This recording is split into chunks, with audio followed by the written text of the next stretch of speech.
Union cabinet ने शुक्रवार यानी आज 28 मार्च को केंद्रीय सरकारी कर्मचारियों के लिए डीए यानी कि डियरनेस अलाउंस में 2% की बढ़ोतरी की मंजूरी दे दी है। केंद्रीय कैबिनेट बैठक में सरकार की ओर से ये बड़ा फैसला लिया गया है और इस बढ़ोतरी के साथ ही अब सेंट्रल एम्प्लॉयज और पेंशनर्स की डीआर यानी कि महंगाई राहत 53% से बढ़कर 55% हो जाएगी। आखिरी बार बढ़ोतरी 2024 के जुलाई में हुई थी, जब महंगाई भत्ता 50% से बढ़कर 53% कर दिया गया था। अब 2% की बढ़ोतरी की गई है, जिसके बाद कर्मचारियों की बेसिक सैलरी में 2% का और महंगाई भत्ता जोड़ा जाएगा। ये बढ़ोतरी 1 जनवरी 2025 से प्रभावी मानी जाएगी और महंगाई भत्ते में बढ़ोतरी से करोड़ों कर्मचारियों और पेंशनर्स को फायदा मिलेगा। तो चलिए आपको पूरा कैलकुलेशन डिटेल में समझाते हैं कि 2% के डीए हाइक से अब लोगों की सैलरी पर कितना असर पड़ेगा। उदाहरण से समझिए कि अगर किसी की बेसिक सैलरी 50,000 रुपए है तो 53% डीए के हिसाब से उसे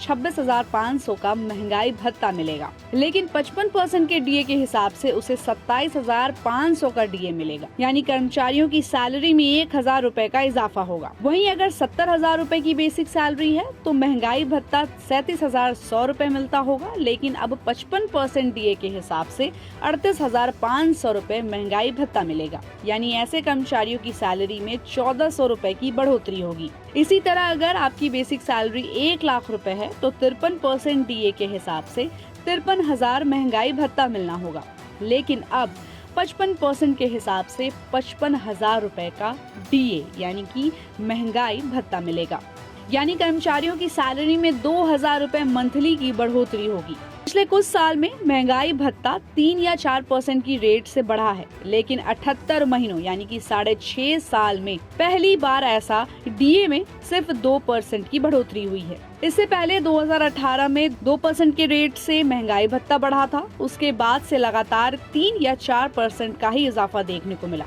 लेकिन अब इस खबर से केंद्रीय कर्मचारियों को तगड़ा झटका लगा है। दरअसल नया पे कमीशन लागू होने से पहले महंगाई भत्ते में जितनी ग्रोथ होगी उतना कर्मचारियों को फायदा मिलेगा, लेकिन अभी 8th पे कमीशन का ऐलान हुआ है और ठीक ऐलान के बाद सिर्फ 2% महंगाई भत्ता बढ़ने की खबर आ चुकी है। तो इस पूरी खबर पर आपकी क्या राय है, हमें अपनी राय कमेंट बॉक्स में दे और ऐसे ही अपडेट्स के लिए देखते रहिए गुड रिटर्न्स। हमारे चैनल को लाइक और सब्सक्राइब करना बिल्कुल भी मत भूलिएगा।